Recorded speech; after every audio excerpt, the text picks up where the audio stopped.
Monsieur, Bismillah ar-Rahman ar-Rahim, soyez le bienvenu. Merci beaucoup d'être avec nous aujourd'hui dans le cadre de notre nouvelle visioconférence organisée par CRI Voix des Victimes en partenariat avec l'Institut Kalima dirigé par notre ami professeur Boumedine Ben Yahya et sous l'égide de la coordination des organisations islamiques suisses. Honoré aujourd'hui de recevoir Dr Mathieu Dr Mathieu Rai, c'est un spécialiste d'histoire orientale, spécialiste aussi des études islamiques.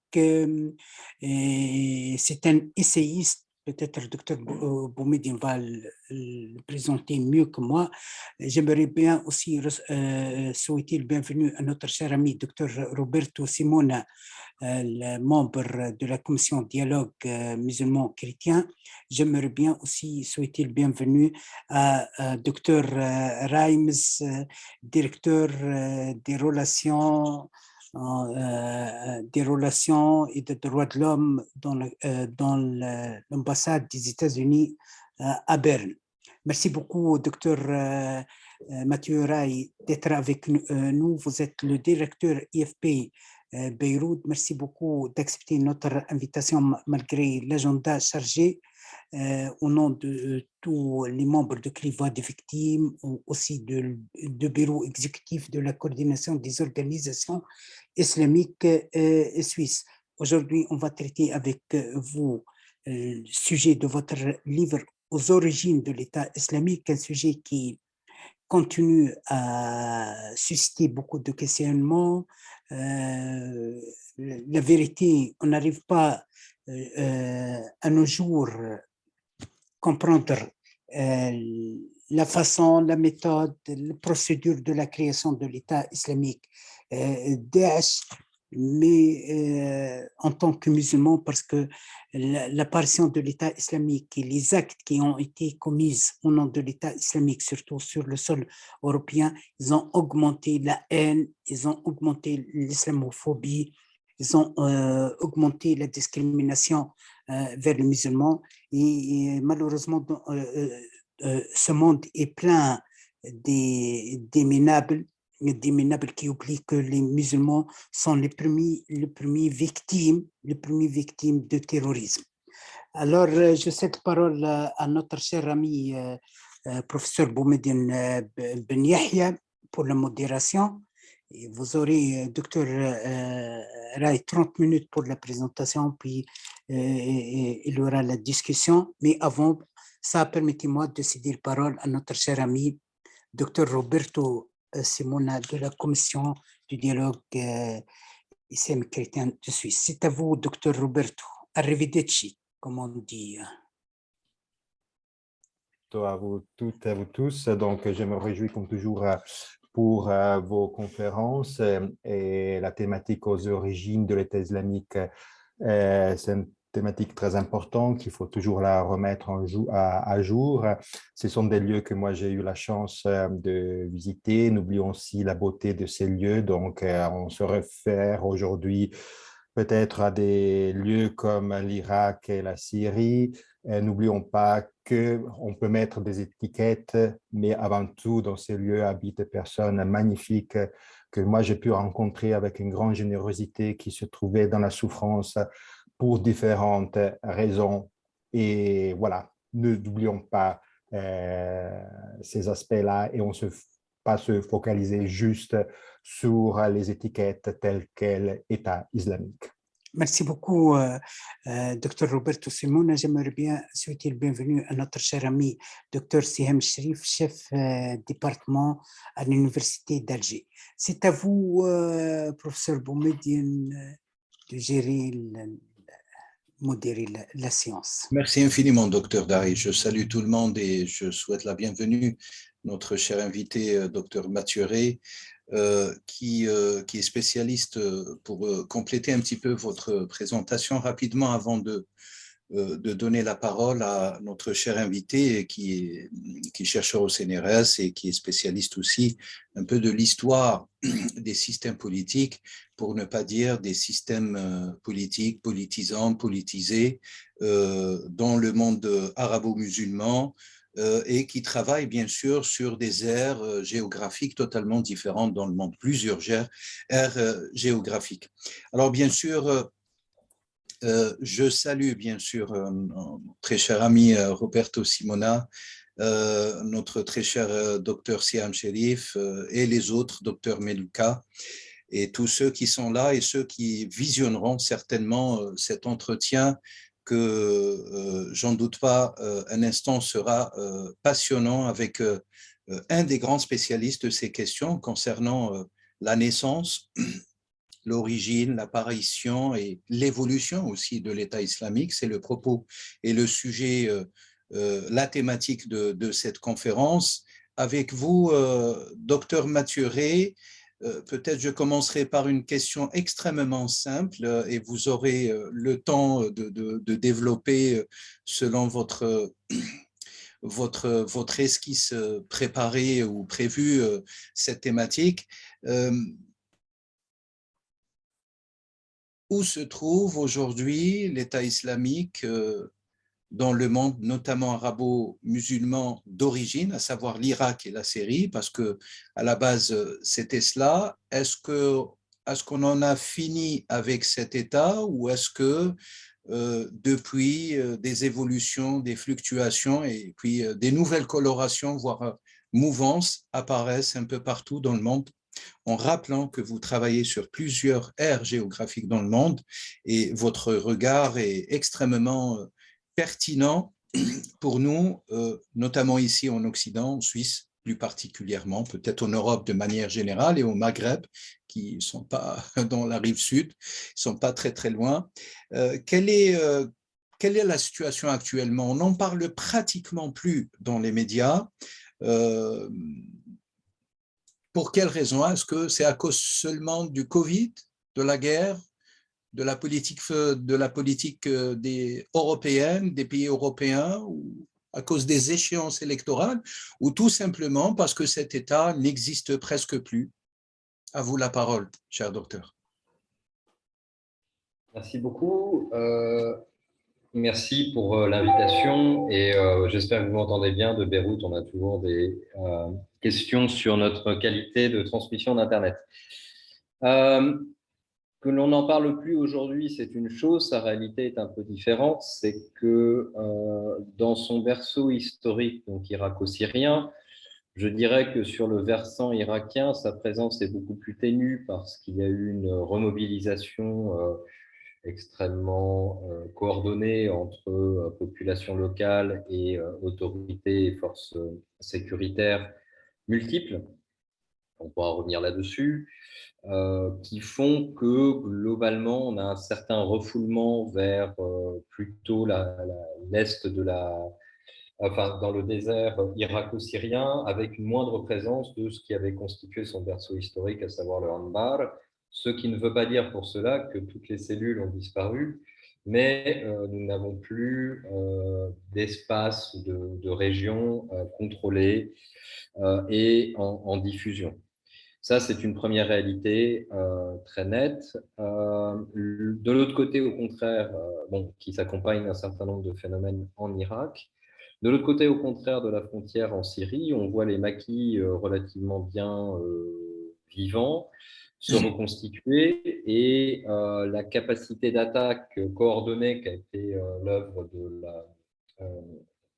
la tentative de prise et prise temporaire de la prison de Kamishli montre qu'on est très loin d'avoir quelque chose qui a disparu, mais on a quelque chose qui se reconfigure sur place et qui s'inscrit dans les évolutions beaucoup plus de la question syrienne, qui elle-même s'est fortement déconnectée de la question irakienne, alors même que, mais on reviendra probablement dessus, l'État islamique avait été, à un moment donné, une organisation qui avait réussi à jouer de deux opportunités, l'opportunité irakienne post-invasion américaine de 2003, et la divine surprise de voir la réaction occidentale à la question syrienne, faisant que la Syrie avait constitué une aubaine historique pour étendre un message et étendre une domination en jouant sur un certain nombre de symboles.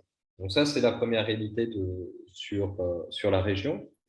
En revanche, aujourd'hui, le principal espace d'action et de déploiement de l'État islamique se situe beaucoup plus largement en Afrique noire, entre un arc de cercle, je dirais, qui va aujourd'hui de l'Ouganda à Congo vers le nord du Mozambique.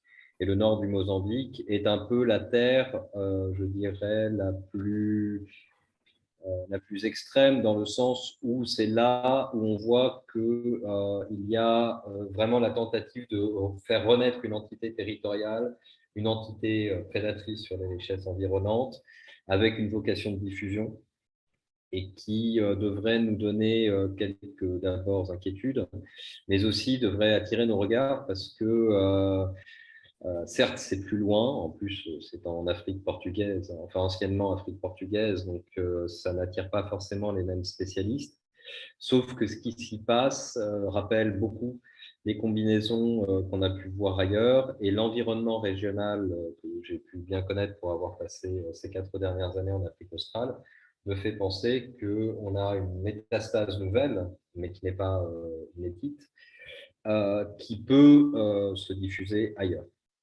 Quand je dis cela, c'est que je m'appuierai sur le professeur Mohamedou, qui est à Genève d'ailleurs, qui parlait à propos d'Al-Qaïda, de l'al-qaïdisme, c'est-à-dire la capacité à générer quelque chose de nouveau à un moment donné.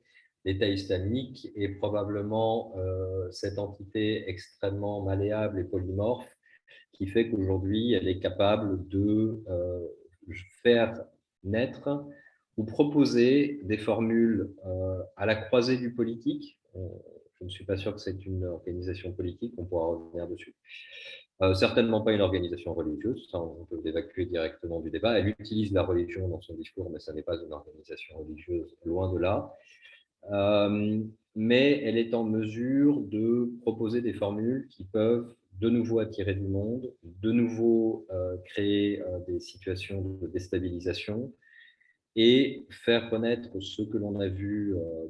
Vous citiez l'Europe, donc moi je ne suis pas spécialiste de l'Europe, hein, je précise tout de suite, donc ne me demandez pas pourquoi quelqu'un part de France ou de Belgique pour aller en État islamique. J'en ai quelques idées de citoyens français, mais absolument pas de scientifiques.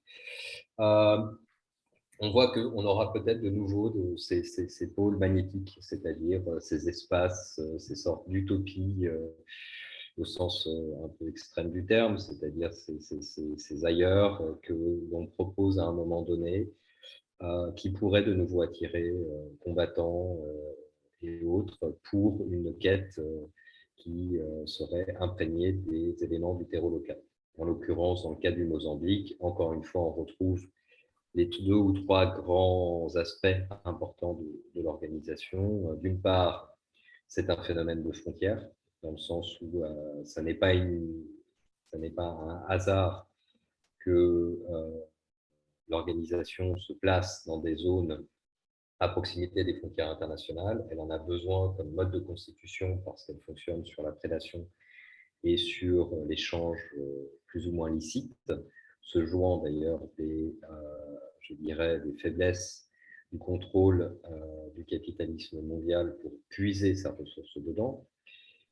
D'autre part, nous avons une situation, encore une fois, de terre frontalière au sens éloigné du centre et donc délaissée largement par ce qu'on appelle communément l'État, avec certes des minorités ou certes des populations marginalisées, mais surtout une absence complète de projets politiques intégrant ces populations, qui donc laisse place dans un premier temps à un accueil réservé, mais un accueil parce qu'ils peuvent paraître comme des sauveurs, et cette combinaison explosive qui marche tellement bien, à savoir les armes de l'anti-impérialisme brandies au nom de l'islam, avec un maquillage religieux d'un discours qui s'adresse d'avant tout à une dénonciation des collusions occidentales et des pouvoirs locaux.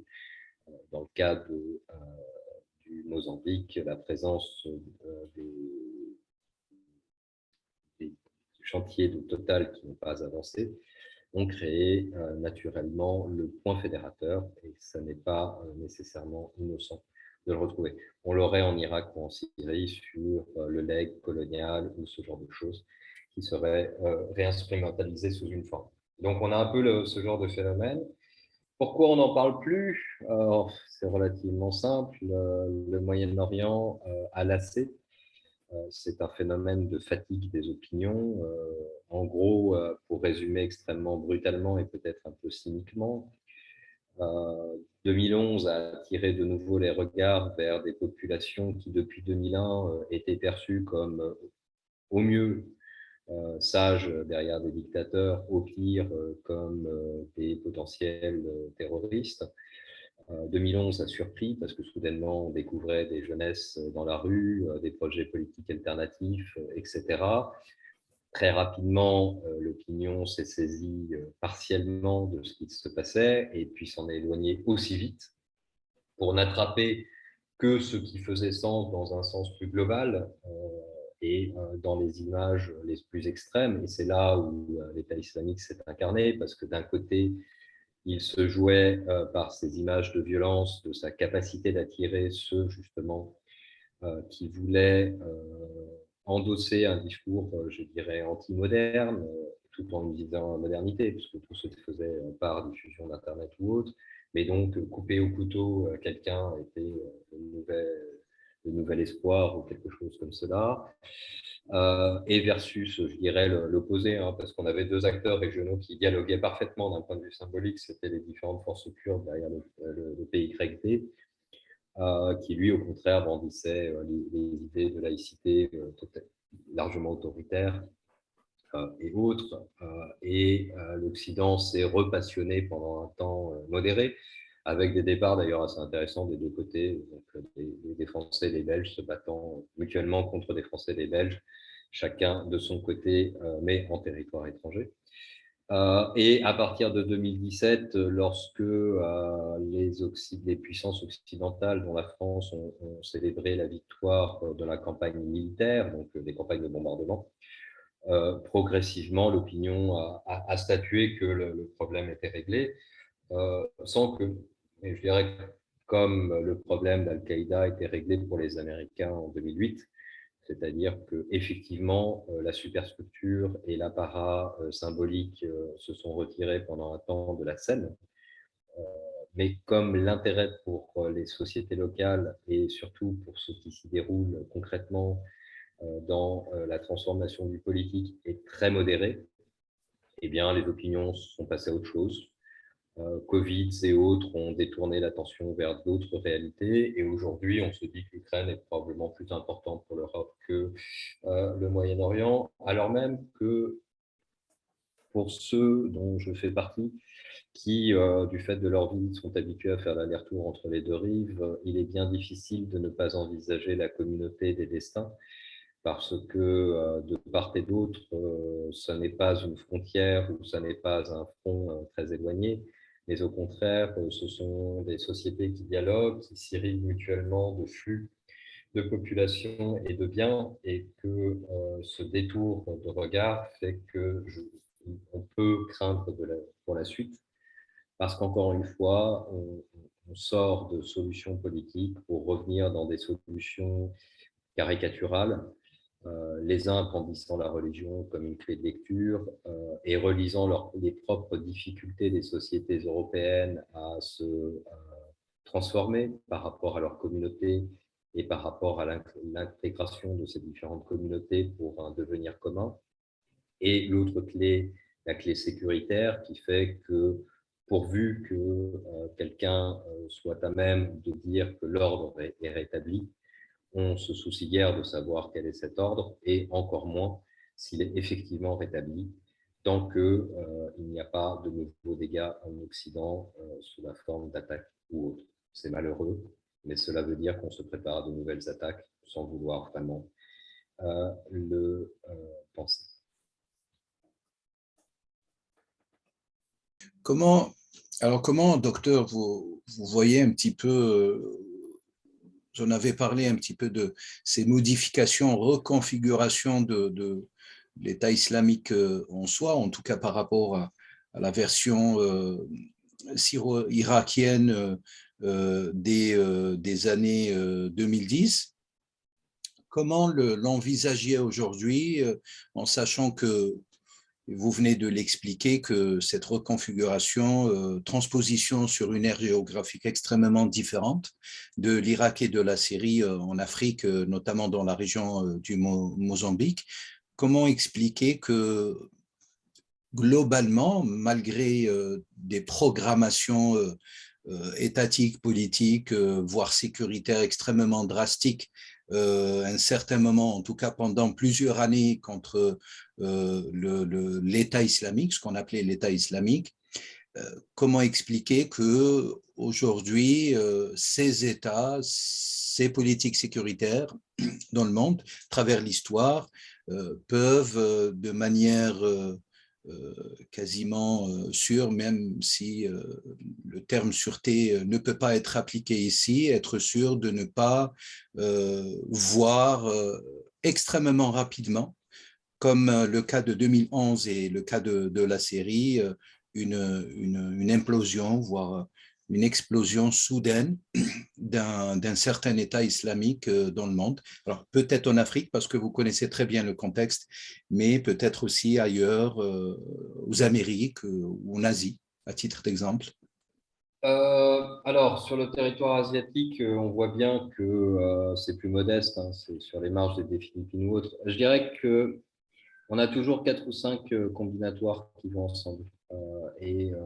On n'en a pas tellement changé, je veux dire, depuis l'origine. Donc, ce qu'il faut bien comprendre, le problème de fond, et c'est pour ça que revenir sur l'origine n'est pas inintéressante, c'est qu'au départ, on a affaire à une petite organisation, une petite structure qui, pour moi, reprend beaucoup plus les traits de, si je suis un peu caricatural, et encore beaucoup plus les traits de l'organisation non gouvernementale que du parti politique.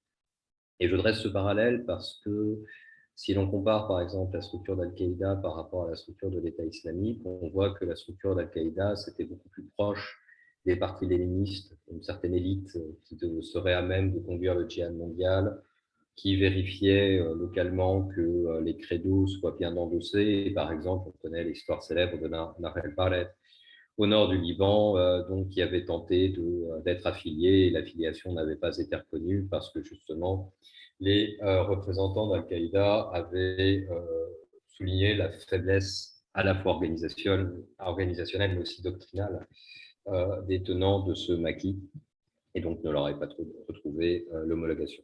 Au contraire de là, on a beaucoup plus affaire à l'ONG, c'est-à-dire une sorte d'organisation qui donne des franchises à droite à gauche pourvu qu'un premier maquis soit établi. Et c'est tous les allers-retours sur Boko Haram qui sont assez intéressants parce que Boko Haram est une réalité nigériane ou je dirais de la réalité du lac du Tchad qui n'avait strictement rien à voir en termes de connexion ou en termes d'échange de groupe avec ce qui se passait à la fois plus au nord, en Afrique du Nord sahélienne, ou au Moyen-Orient. Et tout d'un coup, l'État islamique a été le cadre d'homologue sur un ensemble d'organisations. Alors, une fois dit cela, il faut voir que ce fut, à un moment donné, est-ce que cet appel a disparu? Je suis totalement incapable de trancher. Ce fut symboliquement l'organisation qui s'est proclamée califale à un moment donné où cela faisait donc un siècle à peu près, à 6 ans près, qu'on allait célébrer les 100 ans de la disparition du califat, et qui fait que techniquement, au moins dans le discours, et je vais essayer d'insister sur l'aspect, enfin, il y a deux réalités qu'il faut bien distinguer. On a une réalité de discours et une réalité des faits ancrés sur place.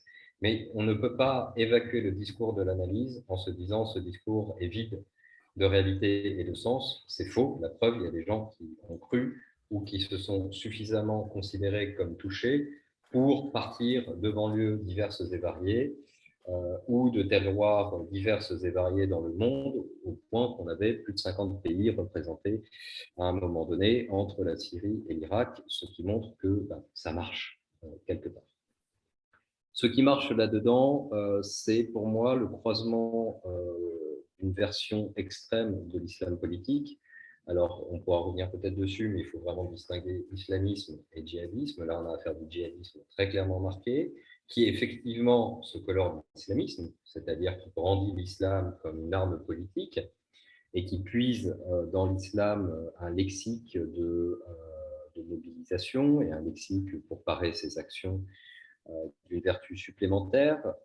Et là, je reprends les travaux communs avec François Burgat, où on montre que ce lexique répond davantage à des données autochtones. Et donc, il faut une certaine autochtonie de l'islam pour que ça marche. On peut le trouver en Indonésie, on peut le trouver au Mozambique. C'est plus compliqué, par exemple, au Congo, lorsque vous n'avez pas de minorité musulmane du tout, de dire que c'est une terre musulmane sur laquelle vous allez construire ce discours. Une fois dit cela, pour moi, l'autre image historique qu'il faut avoir en tête, c'est un petit peu tout ce que l'on a vu sur les projets totalitaires, sans penser au fait qu'on est à faire une organisation totalitaire. Mais dans le discours, si on prend les discours nazis, si on prend les discours staliniens ou les discours de Pol Pot et autres, on a deux versants des choses. D'un côté, ce que l'on connaît très clairement, c'est-à-dire la violence de masse, les camps de concentration, la destruction des populations, etc. Mais on ne pourrait pas comprendre la possibilité de cela sans voir que l'autre versant est perçu comme un rêve messianique ou une utopie autoréalisatrice pour une partie des populations qui se disent que c'est un immédiat positif. Et à un moment donné, l'État islamique en Syrie et en Irak a été à même de créer autour de cette appellation califale, ce que disait un journaliste français de façon très fine, je trouve, c'était le LOL califal, ce croisement un peu étrange entre une vacuité doctrinale, donc des gens qui s'y connaissent très très peu, même par rapport à Al-Qaïda dans les textes, alors qu'ils ont une certaine révérence pour les quelques-uns qui avaient pu passer dans des écoles religieuses, mais techniquement, on voyait bien que ça n'était pas des professionnels du Coran, loin de là. Mais qui était à même de dire « Venez, vous trouverez une terre où le rêve de l'islam se réalise tout de suite et non pas dans l'avenir. » Le renversement de l'ordre occidental au sens colonial du terme, c'est-à-dire celui qui avait détruit le califat après la Seconde Guerre mondiale, est renversé métaphoriquement et dans le discours, encore une fois, tout de suite, comme si il suffisait de dire « ceci est » pour que cela soit. Et on voit bien que dans les parcours de personnes qui partent sur l'Aqqa et ce qu'ils attendent à trouver à l'Aqqa, c'est une sorte de royaume d'ailleurs, royaume fait de justice, fondé sur des critères assez de sens commun, hein, je dirais, de répartition et autres, qui placent cela dans cette utopie. Et en ce sens-là, je dirais, le socle n'a pas changé forcément. Ils mutent, ils n'ont plus les mêmes moyens, ils n'ont plus la capacité organisationnelle qu'ils avaient préalablement, aussi parce qu'ils ont perdu quand même beaucoup de figures organisatrices qui étaient elles-mêmes extrêmement bien organisées, extrêmement bien formées, excusez-moi, c'est-à-dire qu'ils disposaient quand même de savoir-faire qu'ils n'ont plus nécessairement. Et quand je dis de savoir-faire, on voit très bien que la matrice originelle de l'État islamique était au départ des personnes déçues, mises de côté par la transition irakienne, largement venant des services de renseignement de Saddam, non pas pour y voir un complot ou quoi que ce soit, ça n'a rien à voir avec cela, c'était tout simplement une main-d'œuvre qualifiée parce que le régime de Saddam les avait entraînés à la clandestinité, entraînés à l'organisation de troupes et au combat. Et on a vu qu'ils étaient effectivement efficaces là-dessus. Et ils ont arrimé à cette organisation un discours postmoderne, dans le sens qui n'a pas forcément de réalité avec les faits de terrain, qui a fonctionné comme sa capacité à attirer. Et pour que ce discours fonctionne, il faut une relation nord-sud inégalitaire et renforcée. Et pour que cela fonctionne, il faut aussi des terrains locaux où la solution politique n'existe pas Quand je dis une solution politique, j'ai une définition très très bête des choses, c'est la chose publique, où tout le monde a l'impression d'avoir sa place quelque part. Alors on a en Suisse, en France et autres, chacun des sentiments d'inégalité, des sentiments parfois de ne pas être entendu ou autre, mais quelque part, on arrive quelque part à se projeter en se disant que c'est un espace qui est nôtre, dans le sens où on arrive à se faire entendre d'autorité, à se faire à parler et autres. Ce qui n'est absolument pas le cas dans l'Irak post-2005 de la reconstruction, dans la mesure où autour des formules antiterroristes, on a le contenu politique du projet américain démocrate qui se vide. Tout simplement, ceux qui s'emparent du pouvoir s'arriment sur un discours relativement confessionnel et l'utilisent pour repousser au maximum un certain nombre de personnes qu'ils ne souhaitent pas voir dans la répartition des ressources politiques, et matérielles et symboliques. Et de l'autre côté, en Syrie, on sait que le régime de Bachar el-Assad n'a jamais fait place dans l'avenir de la Syrie à un ensemble de populations syriennes, au point qu'à écouter ces discours, à partir de 2013, il brandit le fait de l'auto-nettoyage, donc un peu ces discours à la stalinienne. C'est pas grave si on perd 10 millions d'habitants sur 24 millions, c'est ce qu'on appelle de l'auto-nettoyage.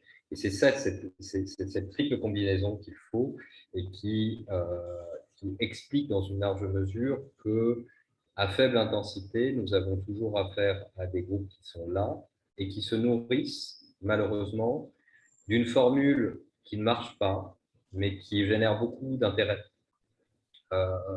Et cette formule, on peut la résumer sous la forme de la politique antiterroriste, qui émerge quelque part, je dirais, dans les années, fin des années 80, début des années 90 environ, donc maintenant qui a près de 30 ans, et qui n'a, sauf vraiment tout point de détail, eu aucune victoire, aucun changement significatif. Rappelant cela, mais ça c'est, je le tiens de discussion avec des amis militaires archivistes français, rappelant beaucoup ce qu'on voyait à l'époque de la lutte anticoloniale. On fait des luttes anticoloniales qui durent, qui ne sont pas gagnées. Et très souvent, en fait, cela se prolonge parce que tout simplement, comme disait Hannah Arendt, lorsqu'on fait une guerre, il faut avoir des buts de guerre. Et quand on n'a pas de but de guerre, la guerre est indéfinie et se dissout. Elle parlait à l'époque du Vietnam. Et malheureusement, les comparatifs, la dernière expérience afghane le montre, sont loin d'être anodins. Et ce registre, malheureusement, crée sur les marges des espaces qui permettent à ces régimes de retrouver une ressource de légitimité sur l'arène internationale qu'ils ne cessent d'exploiter. Docteur Ray, permettez-moi, professeur Ben Yahya, vous avez évoqué le côté d'organisation associative amateur qui distingue l'État islamique par rapport à Al-Qaïda.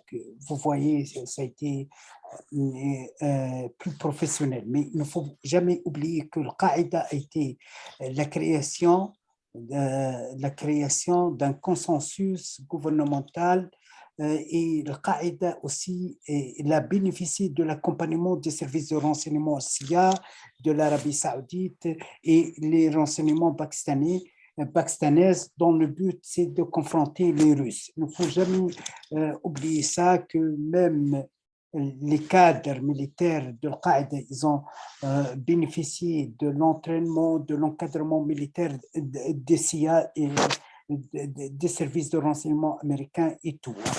Mais malgré ça, il faut, je pense, il y a quelque chose qui distingue aussi, il donne de faveur pour l'État islamique comme organisation par rapport à Al-Qaïda. D'abord, la stratégie de recrutement.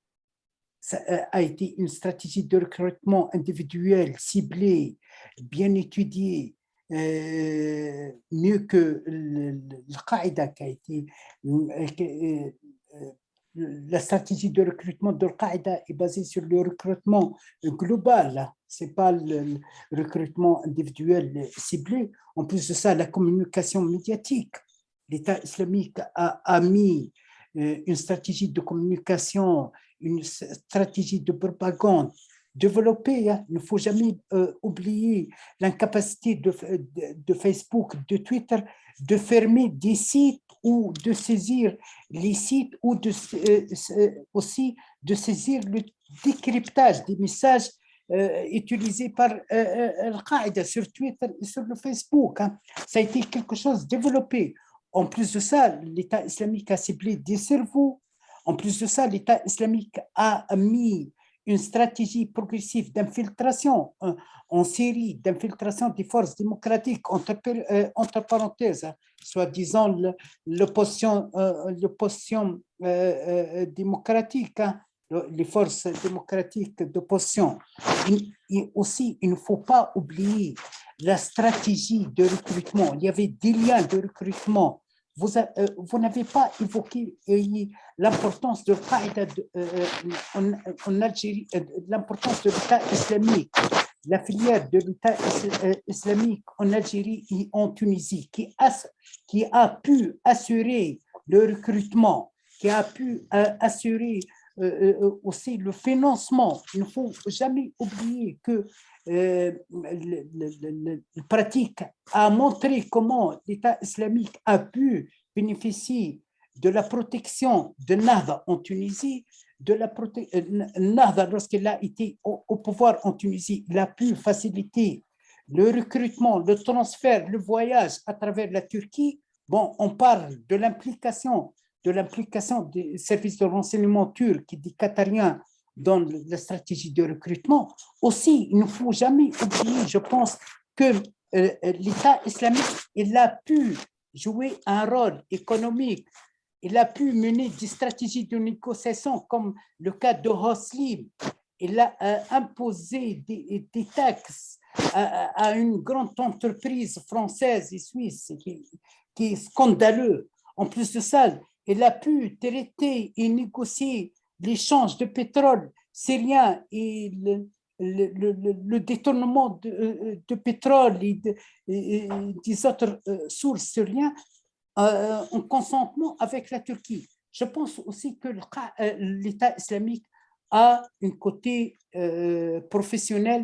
On ne peut pas dire que l'agissement de l'État islamique ça a été un agissement associatif. Je pense bien structuré, etc. Merci, docteur. Alors, je vais préciser ça parce qu'effectivement, il ne faut pas mal comprendre ce que je voulais dire. Quand on regarde la forme de militance, qu'est-ce qui fait qu'on adhère à l'un et qu'est-ce qui fait qu'on adhère à l'autre? Et quand on regarde le déploiement et le mode d'action, dans un cas, j'ai beaucoup plus affaire à un parti léniniste de type parti bolchevique, une élite faible, une structuration extrêmement prononcée, une organisation verticale, donc on tape sur la tête et le reste a beaucoup plus de difficultés, on l'a bien vu dans le post-Ben Laden, etc. Ça, c'est du Ben Laden. Ça, c'est de l'Al-Qaïda. Et c'est une réalité historique, tout simplement. Pourquoi on a ça? C'est que tout simplement, encore une fois, dans les mouvances de l'islam politique, les mouvances de l'islam politique n'évoluent. Ça, c'est une thèse personnelle, mais pour l'instant, je n'ai pas vu de contradiction. Les mouvances de l'islam politique évoluent tout le temps au même rythme que dans les mêmes grandes respirations politiques du monde.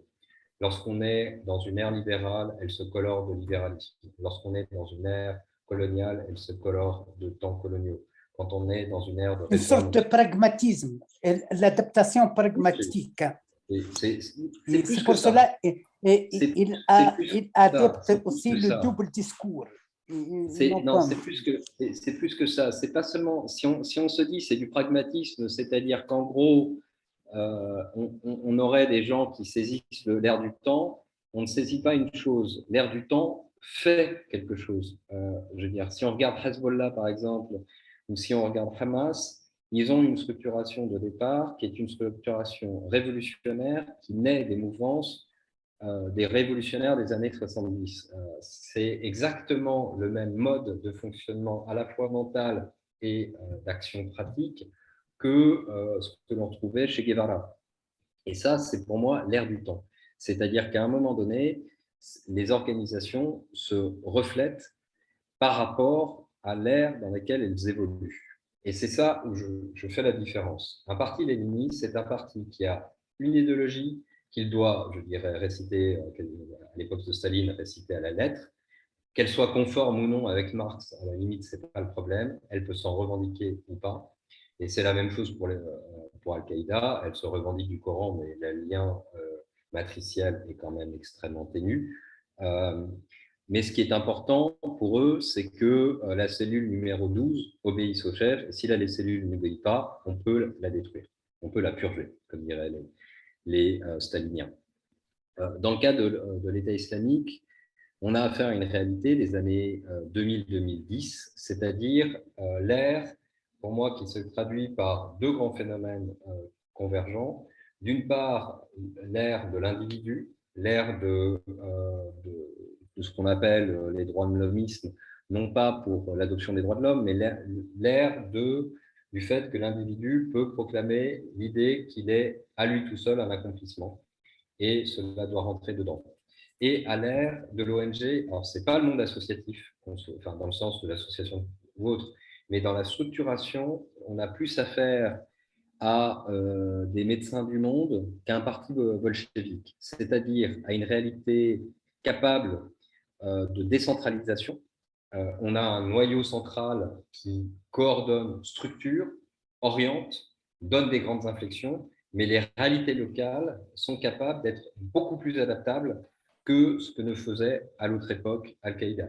Et c'est pourquoi beaucoup de groupements déjà constitués se sont revendiqués à un moment donné de cette organisation, tout simplement parce qu'en s'en revendiquant, ils y gagnaient quelque chose, le centre irriguant, je dirais, les agences locales comme ils le souhaitent. C'est plus ce modèle-là que je veux dire. Non pas le modèle et non pas le fait de dire nous avons affaire à une ONG, elle est là-bas, c'est sympathique.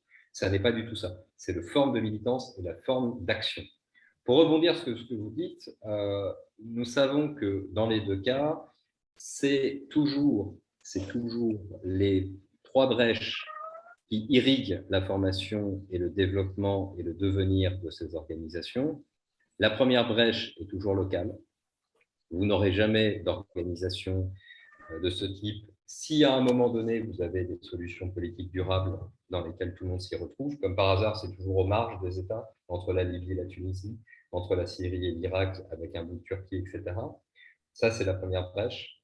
La deuxième brèche, ce sont les brèches de notre système au sens de communauté internationale existante. Vous citez le fait de taxation. Effectivement, on sait que les trois grandes sources de revenus pour l'État islamique étaient en premier lieu le pétrole, sur lequel tout le monde s'est concentré en se disant là, on va diminuer leur capacité d'action. Alors qu'à l'époque, j'avais tendance à dire c'est un peu comme on lutte contre le cannabis dans les banlieues européennes. Il passera toujours et il y aura toujours quelqu'un pour le revendre. Donc, c'est juste à quel prix et à quel profit ils obtiendront parce que c'est de la matière brute qu'ils vendent. L'autre aspect qui, par contre, n'était pas du tout, pendant un temps assez long, mis en avant, c'était la vente d'antiquités, tout simplement parce que ça posait un certain nombre de problèmes. La traçabilité des antiquités, leur émergence sur des marchés ou autres, faisait que près de 20 à 30% des ressources venaient de là. Et là, on aurait pu agir beaucoup plus fortement, mais pour cela, il aurait fallu que l'Europe se regarde et réorganise son propre marché économique en interdisant un certain nombre de zones franches sur ce type de biens. Et le troisième, c'est la taxation. Mais la taxation n'est acceptée dans les pays, très souvent, que parce qu'à un moment donné, par la force, certes, mais pas seulement, l'organisation en place semble être celle qui sera là demain.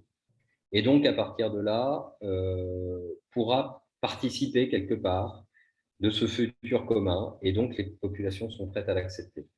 Une des explications pour comprendre la facilité avec laquelle, par exemple, l'État islamique s'est déployé sur les rivages de l'Euphrate syrien tient à la manière dont, immédiatement, en utilisant les codes bassistes, donc les codes de l'État syrien et de l'État irakien qui se met en place dans les années 60-70, c'est-à-dire cette micro-gestion locale, on sait quel est le problème entre telle et telle famille, on sait quel est le point d'achoppement entre tel et tel groupe, et surtout, on sait que les tribunaux légaux n'ont pas réglé les questions de la terre, les échanges entre familles et propriétés depuis environ les années 70, créant toute une série de petits conflits, de tiraillements, de césures, de discontinuité dans les populations.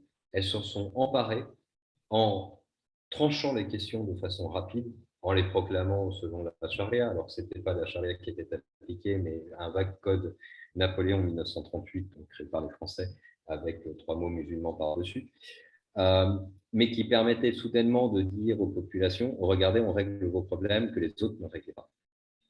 Ça, et faire partir les microbus à l'heure, comme je disais dans un premier temps, ont permis, avec la violence, et il faut insister dessus parce qu'elle a toujours été présente et elle a toujours été coercitive, mais ont permis une extension extrêmement massive et rapide parce que toutes ces questions n'étaient pas réglées. C'est ce que j'entends souvent par l'absence de solution politique, c'est le fait que, justement, les questions de fond, les impôts, la façon dont on s'envisage par rapport à son travail, la façon dont on s'envisage dans sa communauté, reste le terroir sur lequel ils vont jouer pour se développer. Si, je Quand sais après, pas, je remarque un peu d'activité anormale sur quelques intervenants qui viennent de nous rejoindre. J'aimerais bien attirer l'attention de notre modérateur. Je m'en charge. Il y a docteur CM Chérif, je pense, c'est bon, c'est à vous. Maturé, qui est sociologue et qui travaille sur les questions de société et de religion, qui est chef département des études socio-religieuses à l'université d'Alger 2. À vous la parole, docteur. Est-ce qu'elle est là? Il y a monsieur Julien Séclin aussi. Alors, peut-être revenir très rapidement le temps qu'elle nous rejoigne. Mathuré, moi, j'avais une question parce que vous l'aviez évoqué un peu plus tôt, la question de distinction peut-être entre l'État islamique, en tant que mouvement, en tant qu'histoire aussi d'évolution, et l'islamisme lui-même. Est-ce que vous pouvez revenir très rapidement peut-être sur la distinction des évolutions des deux concepts, notamment dans la terminologie historique, voire même médiatique utilisée aujourd'hui et au Proche-Orient d'un côté et peut-être en Occident d'un autre côté, parce que je crois que les terminologies aussi, elles sont vivantes et elles reflètent énormément de choses qui nous échappent souvent pour pouvoir comprendre à la fois l'évolution de ces mouvements ou ces phénomènes et à la fois la véracité, l'authenticité, la dangerosité, pour dire les choses ainsi, contre les êtres humains dans le monde. Alors, je vais revenir très rapidement sur la trajectoire historique de l'État islamique. Donc, pour le coup, c'est assez facile parce que d'abord, c'est une traduction en arabe. Enfin, alors, là, je me référerai à 2 langues, si vous voulez bien, le français et l'arabe. On pourrait rajouter, si vous voulez, dans le débat, l'anglais. L'allemand, j'en ai aucune idée, je ne pratique pas, donc je ne peux pas faire. J'ai jamais fait de philologie allemande, donc je ne sais pas quand les choses apparaissent ou pas. Et quant aux autres langues où il y a des déclinaisons portugais et autres langues locales, je ne les maîtrise pas et donc je ne verrai pas, enfin, je ne serai pas compétent pour répondre là-dessus. L'État islamique, le Daoula et l'Islamia, a sa place dans le vocabulaire arabe au moins depuis le 19e siècle. Et il émerge très largement sur les mouvements réformistes musulmans qui se posent la question de ce qui se passe en terre d'islam, alors même que jusque-là, l'islam était apparu comme, je dirais, la religion d'empire continentaux, réalité archi-classique de l'époque moderne, comme les monarchies européennes à l'époque étaient naturellement chrétienne, là c'était un peu la même chose. On voyait bien que l'Empire était musulman, donc on n'allait pas poser la question de créer un concept d'État musulman, vu que c'était un donné. L'Empire était musulman pour la partie ottomane, la monarchie française était chrétienne, on n'allait pas créer la monarchie chrétienne À la limite, on avait le roi très chrétien pour des raisons de concurrence entre les différents monarques européens. En revanche, le terme Daoula Islamia apparaît à partir de ce moment-là et se diffuse dans 2 grands ou 3 grands cercles. Le cercle du clergé chiite que l'on voit plutôt dans le monde persan et le monde irakien actuel, le monde égypto-levantin d'un autre avec quelques excursus vers l'Afrique du Nord, mais qui déjà décroche, surtout pour l'Algérie, parce que le rouleau colonial fait que toutes les structures de savoir sont largement désorganisées, on parle français. Le 3e cercle, c'est dans les mondes administratifs ottomans, donc plutôt vers Istanbul. Et il tente à désigner une sorte de contre-réalité, c'est-à-dire ce projet que pourrait porter l'Empire ottoman pour avoir son indépendance et se structurera quelque part dans les années 1870 dans la réclamation de la part du sultan ottoman du califat, redécouvrant qu'Osman, son lointain ancêtre, en tant que famille, aurait hérité des Abbassides du califat, ce qui lui permet, dans la question d'Orient, face aux Occidentaux principalement et aux Russes, de dire que si les Français, Britanniques et Russes réclament la protection de minorités confessionnelles, en l'occurrence orthodoxes, juives et protestantes ou catholiques ou affiliées, c'est-à-dire maronites et autres, alors le sultan pourra se proclamer comme le protecteur de minorités confessionnelles musulmanes, c'est-à-dire l'ensemble des Algériens à peu près de l'époque et l'ensemble des Indiens, ce qui faisait un jeu de balance des 2 côtés. La littérature reviendra dessus de façon plus ou moins récurrente dans les projets islamistes, et je reviendrai sur ce thème après, dans les années 1920, comme une sorte d'horizon, pas forcément défini. On le retrouve chez les frères musulmans dès les années 20, on le retrouve dans le Mazdoui indonésien dans les années 40, mais qui sera mis de côté assez rapidement pour revenir sur une réalité plutôt de type défense de l'islam, moins de l'État islamique, donc le terme État islamique disparaît. Derrière, il n'y a pas souvent de réflexion doctrinale, mais plutôt une réflexion, je dirais, programmatique. Si l'on applique l'islam, c'est la solution, les problèmes se résoudront, et on voit dans les autres secteurs qu'est-ce que ça peut vouloir dire d'un point de vue de répartition des richesses, de construction de la souveraineté ou autre. Mais c'est largement dans un processus, je dirais, de contestation des emprises coloniales sur les différents territoires que ce terme est utilisé. Et puis, on l'a de nouveau revendiqué comme Tanzim Daoula, comme islamien, à partir donc, des années 2000, mais c'est quelque chose de totalement nouveau, avec cette réactivation califale qui, pour moi, va ensemble, c'est-à-dire que soudainement, on proclame que l'utopie est en train de se faire, qu'elle est immédiate et autre, sans pour cela d'ailleurs raffiner d'un point de vue doctrinal, encore une fois, le contenu. Et ça, là-dessus, le parallèle avec le bassisme est extrêmement troublant. C'est encore une fois une organisation, je dirais, symboliquement extrême et omniprésente, et on n'a pas un texte. On n'a pas l'État islamique, c'est. On a beaucoup, ou on n'en a pas. Mais on n'a pas l'intermédiaire d'une sorte de raffinement par rapport aux autres, etc. Donc on n'a pas de création doctrinale à proprement parler.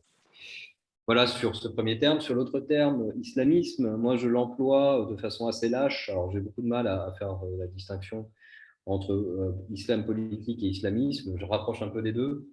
C'est pour moi ce pôle qui émerge dans la restructuration des champs politiques du Sud. Quand je dis du Sud, c'est que ça exclut l'Europe et les États-Unis principalement.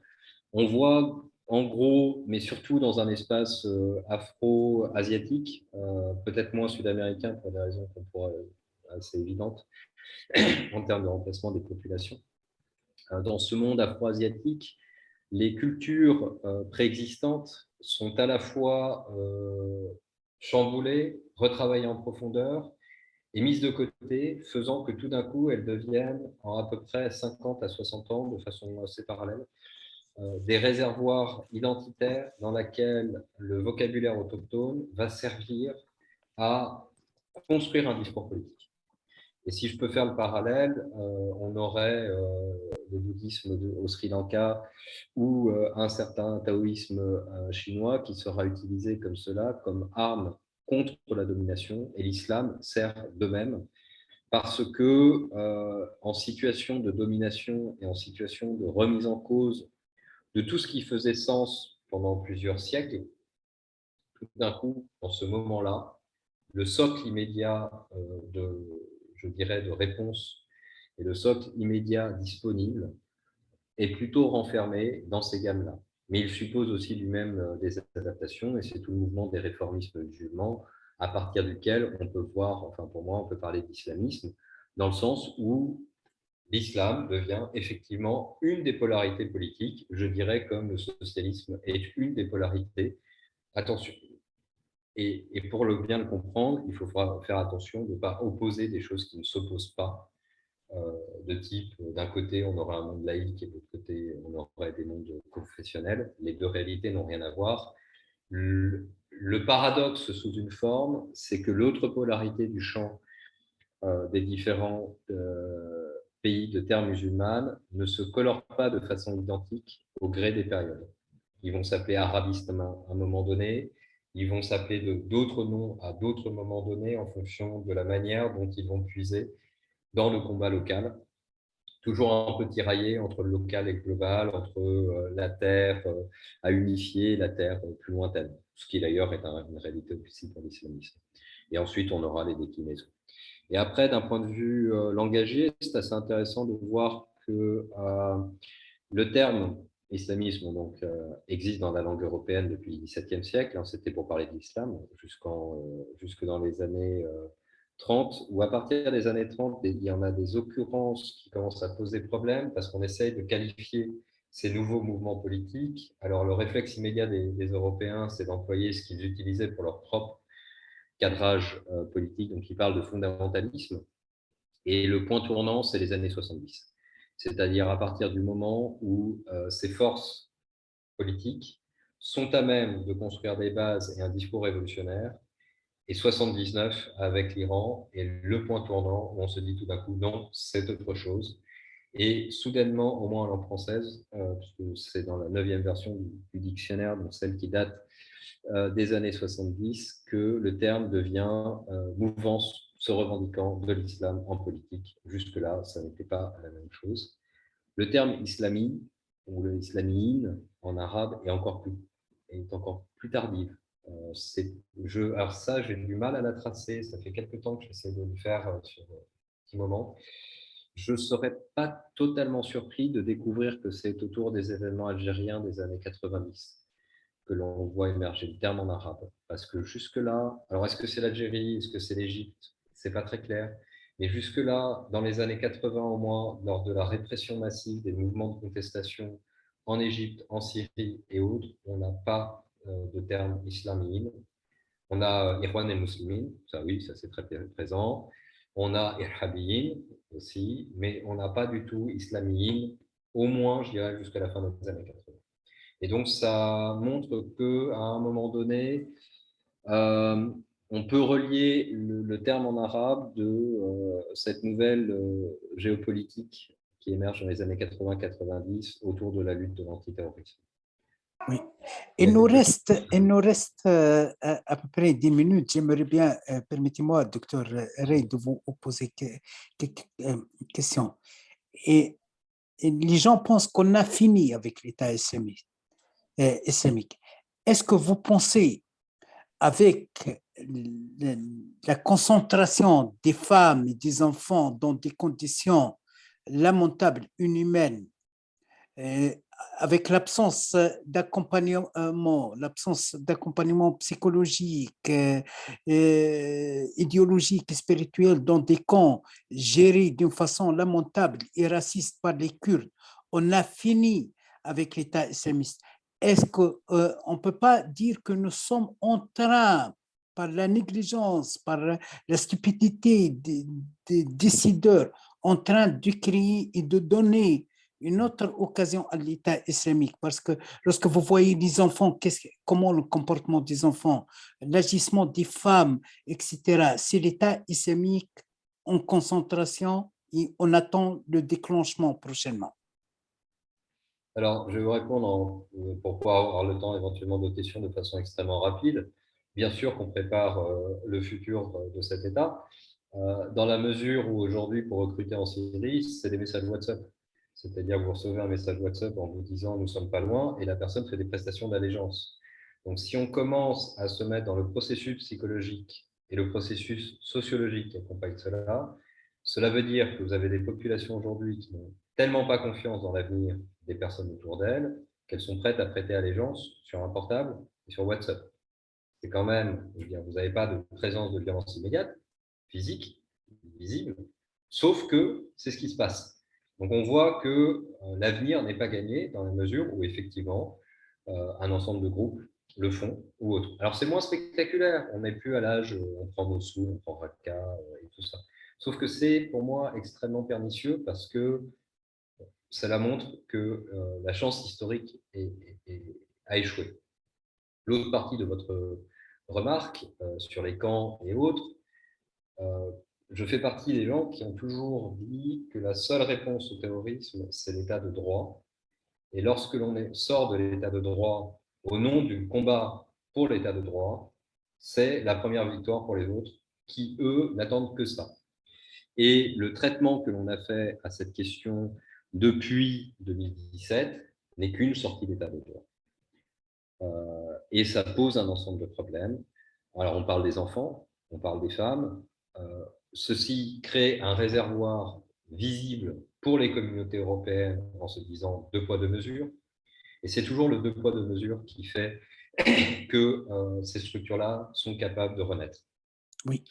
Et le deux poids, deux mesures, on n'en est absolument pas sorti, voire on l'entretient en ne traitant pas proprement, alors même que des juristes se sont pensés sur cette question. Est-on dans une situation de guerre, et auquel cas on a des conventions de guerre? Est-on dans une situation de criminalité, et auquel cas on applique des codes criminels? Mais on ne dit pas restez parqués, restez loin, mourrez, disparaissez, etc.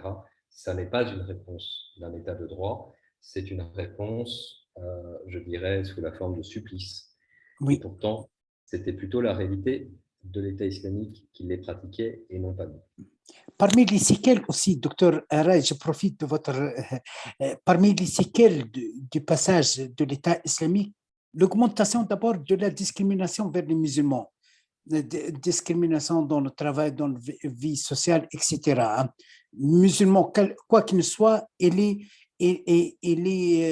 est responsable. Aussi, parmi les séquelles, vous avez évoqué le renforcement de disputes chiites-sunnites. Les chiites, surtout avec la liquidation de Soleimani, pensent toujours que les sunnites en Irak, surtout, sont les complices de l'État islamique. Aussi, surtout en Europe, c'est l'augmentation du business de radicalisation, l'augmentation de la discrimination du musulman, surtout, on voit la montée, la mise en œuvre des programmes soi-disant de lutte et prévention contre la radicalisation par des institutions. Nous avons évoqué ça l'autre fois, Dr Boumedine, avec Dr Olivier Roy et Dr François Burga. On aime travailler, on aime mettre des institutions pour lutter et prévenir contre la radicalisation dans la communauté musulmane, mais on n'aime pas prendre les musulmans comme des partenaires. Ils doivent jouer le rôle de béni oui-oui, des caniches de soumission, mais ils n'ont pas le droit ni de participer, etc. Bon, il y a des musulmans de service qui sont prêts à tout servir, mais surtout limiter la présence des musulmans dans des lieux de culte. Des associations musulmanes, non, c'est exclu. Des cercles de réflexion musulmane, c'est exclu. On fait des instituts soi-disant spécialisés en islam, mais loin de l'islam. Lorsque je vois, par exemple, en Suisse, l'Institut de Fribourg, je dis, nous sommes dans une démocratie, je suis un homme libre, je m'en fous. C'est un fiasco, scandale. Des gens qui ne savent rien de l'islam, ils aiment étudier l'islam. Qu'est-ce que vous pensez, docteur Ray? Alors, je me prononcerai pas sur l'Europe, comme je vous ai dit, parce que je ne suis pas un spécialiste de l'Europe. Et je tiens toujours à faire la différence parce qu'il ne faut pas confondre. Quelqu'un qui habite dans un endroit ne se définit pas par sa religion, mais se définit d'abord par l'endroit où il habite. Un Français est d'abord un Français, ou un Européen est d'abord un Européen pour moi. Accessoirement, il pourra être musulman, chrétien ou autre, mais les traits dominants, la manière dont il va agir sont définis par ses caractères. Et là, je dis ça parce que par moment, on se dit toujours, si vous comprenez les termes musulmans, vous allez comprendre les musulmans d'Europe, alors que la clé n'est pas la même. Je veux dire, ça ne fonctionne pas de la même manière. À un moment donné, ce sont des réalités. Enfin, il faut étudier les sociétés pour ce qu'elles sont, c'est-à-dire la société avec toutes les composantes ou autres. Sur les programmes de déradicalisation, bon, ça, je peux me prononcer de façon plus simple parce que je les ai vus de loin ou je les ai pratiqués pour différentes choses et autres. Principalement, ça a permis de faire des choses assez marrantes et complètement à l'antithèse de la déradicalisation. Intervenir dans des prisons et discuter de choses très intéressantes avec les détenus, tout sauf de l'islam d'ailleurs. C'était assez comique. En revanche, c'était un énorme business, beaucoup d'argent, que pour moi, je rapprocherais un petit peu de l'aide internationale. On a besoin d'avoir bonne conscience, donc on va mettre en place des grands programmes qui ne vont pas questionner le fond, mais qui vont permettre de montrer qu'on fait quelque chose. La réalité de terrain, bon, je n'ai jamais vu quelqu'un se déradicaliser, donc j'attends de voir. Et puis surtout, comme on peut le souligner assez facilement, aujourd'hui, les services de renseignement de l'Europe signalent à tort et à cri qu'une frange de plus en plus significative de l'extrême droite se radicalise. Elle est violente. Et aux dernières nouvelles, il faudra vérifier les dernières statistiques, mais je crois que ces mouvances entre les États-Unis et l'Europe détiennent le nombre de morts en attentat par rapport à tout autogroupement. Et on n'a jamais pensé à faire des programmes de déradicalisation dans leur sens. Voilà. C'est un peu mes deux réponses sur l'aspect européen de la question. Sur l'aspect sunnite, et par contre, là, ça nous apprend quelque chose sur un pourrissement du monde et un pourrissement de l'Europe. On s'aperçoit tout de même que ce que j'appelle des entrepreneurs culturels, c'est-à-dire ces acteurs qui vont dire « moi, je suis kurde, je suis chiite, etc. » en politique, ont été à un moment donné portés parce que ça représentait la voie adverse à l'État autoritaire et centralisateur qui était là dans les années 60-70. Sauf que on ne s'est pas aperçu, on n'a pas voulu réaliser que cela remettait encore une fois la vieille rengaine des relations entre Orient et Occident devant, à savoir que l'Europe traitait toujours, donc plutôt au XIXe siècle, les terres non européennes selon le prisme de nations, c'est-à-dire de groupes définis par des identités collectives. Alors, c'était les confessions au Moyen-Orient, c'était les tribus en Afrique noire et c'était les races globalement.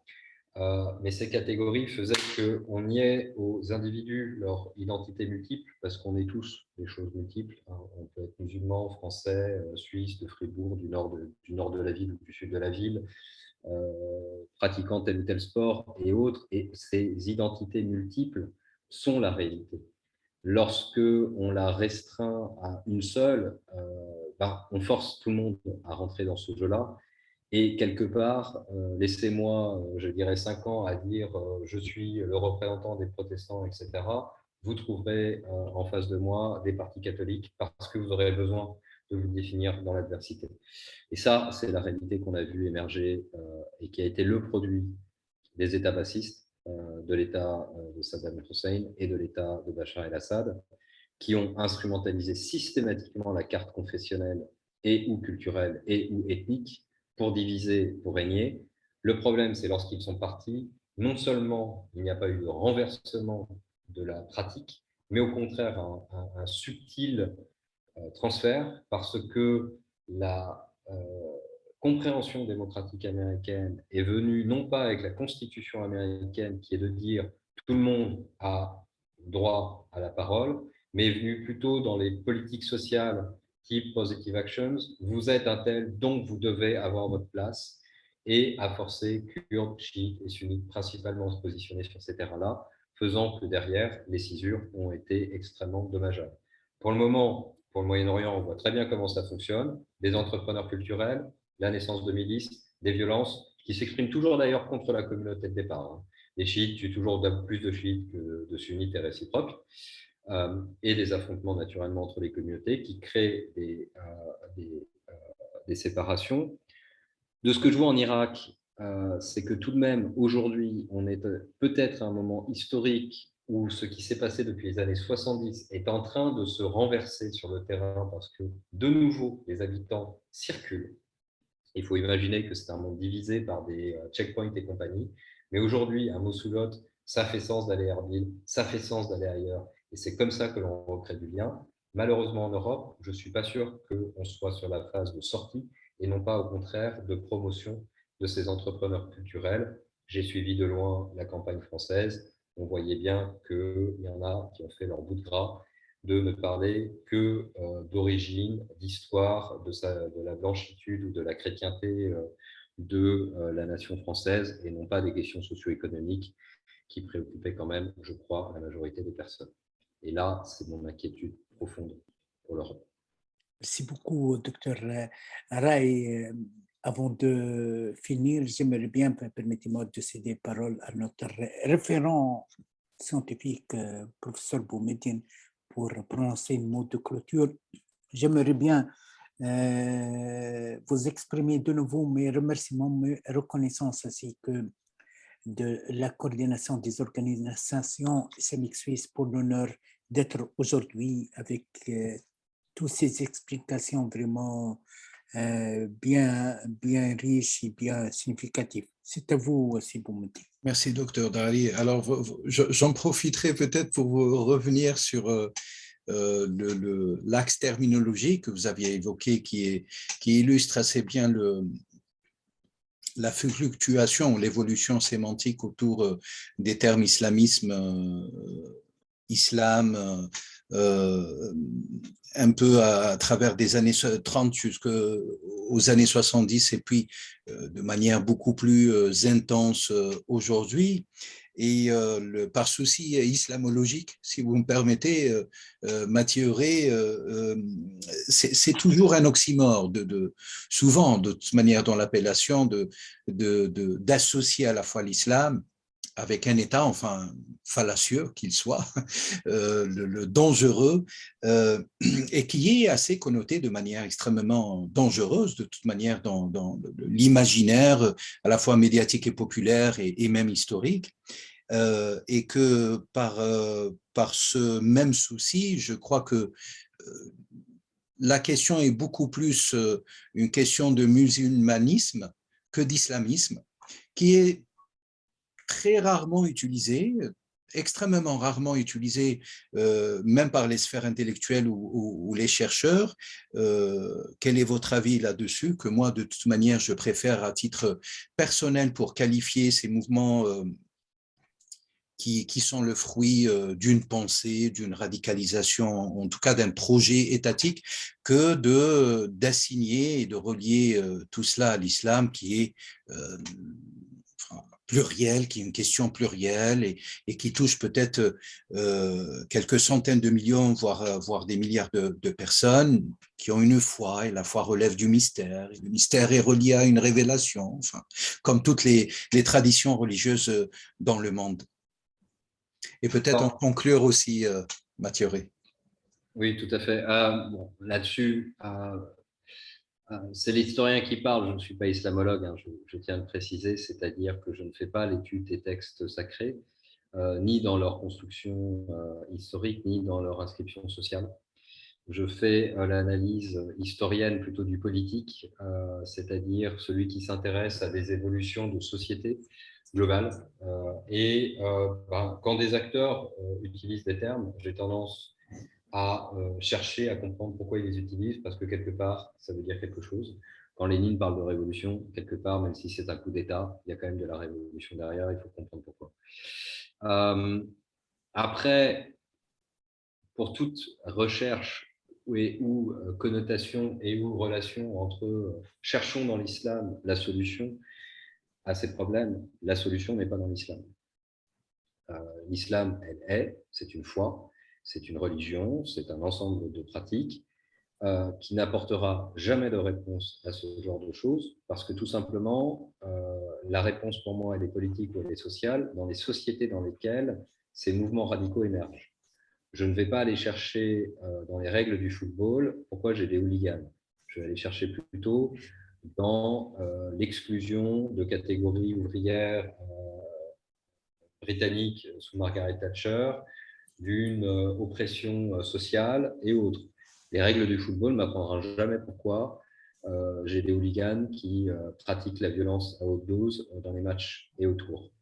Le parallèle peut paraître choquant, mais des fois, on a beaucoup trop tendance, parce que c'est plus facile, de dire c'est la faute à l'islam, parce que comme ça, il faudrait avoir le bon islam, que de se dire peut-être qu'il faut davantage faire œuvre de réflexivité, chacun, c'est-à-dire chaque individu et en collectivité, pour comprendre pourquoi à un moment donné, et moi ça a été mon grand questionnement parce que j'ai fait le processus inverse, rentrant de Syrie en 2013 et non pas en partant en Syrie en 2013, contrairement à quelques petits camarades français visiblement, peut-être de réfléchir à qu'est-ce qui fait qu'à un moment donné, dans un supermarché par exemple, il y a une personne pour qui ça fasse sens, la Syrie, déjà, alors qu'il n'en avait absolument pas parlé ou entendu parler 4 ans auparavant, et que cette personne se définisse comme ça. Et la réponse pour cela, elle est dans la société française, dans la société belge, dans la société européenne, ce que je crois à l'Europe, bien plus que dans tout référentiel religieux, qui ne nous mènera jamais à trouver la solution.